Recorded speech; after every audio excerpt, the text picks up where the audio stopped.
Ayer, la Cancillería cubana emitió un comunicado oficial sobre Gaesa, la empresa militar que opera en las sombras y que gran parte de la comunidad internacional acusa de robarse casi todo el dinero del pueblo cubano. El comunicado sale en un contexto de máxima presión, donde el gobierno cubano ya no sabe qué hacer para limpiar su imagen y continuar ocultando su verdadero rostro. En el comunicado, el gobierno cubano, los patricios, vuelve a mentirle al pueblo, su plebe, al decir que Gaesa no es una estructura opaca ni paralela al Estado cubano, sino que ha sido, por el contrario, una estructura articulada de probada eficiencia frente al cerco económico que históricamente ha tratado de asfixiar la revolución cubana. Pero todo esto es falso, porque ni Gaesa es transparente, ni la eficiencia de la que se habla ha sido beneficiosa para el pueblo, que está sufriendo en carne propia la peor crisis económica de toda la historia cubana y que está llevando a la nación al borde del colapso social. Gaesa es una empresa cubana que adopta la forma de sociedad anónima, por eso las siglas SA al final de su nombre. Es un conglomerado que controla alrededor del 70% de la economía cubana, incluyendo el turismo, como los hoteles Gaviota, las telecomunicaciones, mediante Texas, la banca internacional, supermercados y gasolineras. No obstante, de Gaesa no son públicos sus estatutos, que son la norma fundamental por la que debe regirse su funcionamiento, al ser una sociedad anónima, y toda su estructura legal y operativa está bajo un estricto hermetismo. Gaesa no tiene página web, no publica sus estados financieros, no aparece en el presupuesto del Estado y sus cuentas no están sujetas a la fiscalización de la Asamblea Nacional ni de la Contraloría General, operando en todo momento con un presupuesto independiente del resto del país.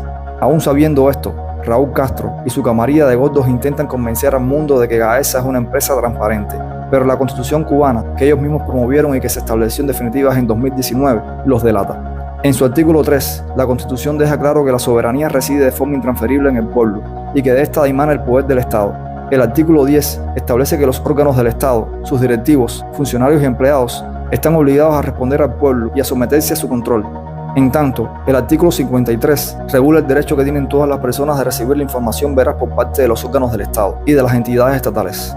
Entonces, si Gaesa es una entidad estatal, si el pueblo es el soberano del país y si las entidades estatales deben ser transparentes para con el pueblo, aportando la información veraz sobre su desempeño y creando los mecanismos para que el pueblo pueda ejercer su legítimo y constitucional derecho de control, ¿por qué no lo hacen?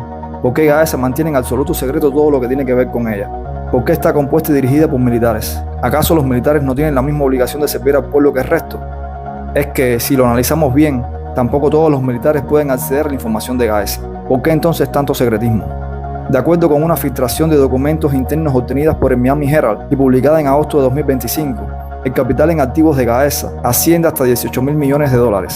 La fuente principal de esa información, más de 20 estados financieros del sistema contable interno de Gaesa, entre marzo y agosto de 2024, obtenidos por el Miami Herald, otorgados por la Sociedad Interamericana de Prensa, con el Premio a la Libertad de Prensa 2025. Según estos 20 estados financieros, Gaesa poseía $18.000 millones en activos corrientes, excluyendo a Cimex, su mayor holding, 14.500 millones en cuentas bancarias o sus propias financieras. Solo en el primer trimestre de 2024, Gaesa había tenido 2.100 millones en ganancias netas, en tanto Cimex, 1.200 millones. Para que se hagan una idea, estas reservas en USD superan las de economías como Panamá, Costa Rica o Uruguay. Y si bien es cierto que la cifra es controvertida, porque se dice que equivocadamente se invirtió la tasa de conversión para las empresas de $1 por 24 pesos cubanos, la realidad sobre el terreno es que expertos independientes defienden que los documentos internos sí distinguen entre divisas y pesos, y que la acumulación de dólares es real y verificable en las cuentas del Banco Financiero Internacional. Sin embargo, lo que más llama la atención es que el gobierno cubano no ha desmentido los documentos con pruebas contables. En lugar de mostrar sus balances, optó por dar la misma respuesta de siempre: atacar a la periodista autora de la investigación, llamándola agente de la CIA. Este silencio es interpretado por muchos como una confirmación indirecta de la veracidad de los datos. A pesar de ser un holding militar con $18.000 millones en activos, Gaesa controla empresas que operan en sectores sensibles para la población civil, lo que genera una enorme paradoja. Gaesa maneja el Banco Financiero Internacional, que concentra el negocio de las remesas y las tarjetas internacionales. Es decir, todo el dinero que envían los familiares en el exterior pasa por manos militares.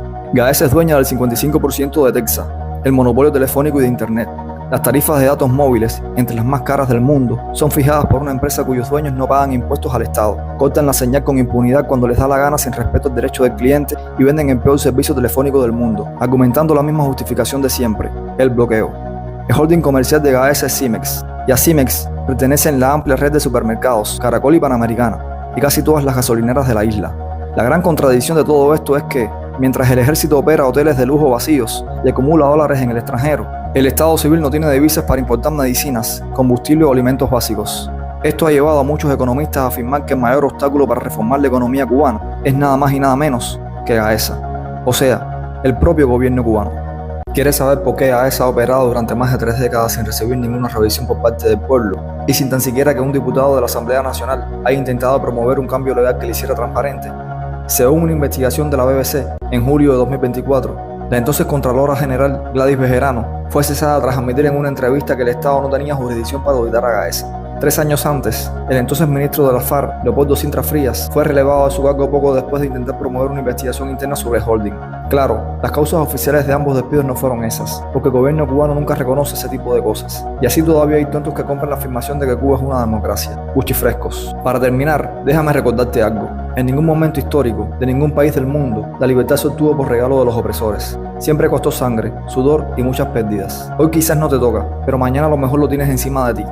Y la única forma de zafarte comienza por aceptar una cosa: la libertad no se pide.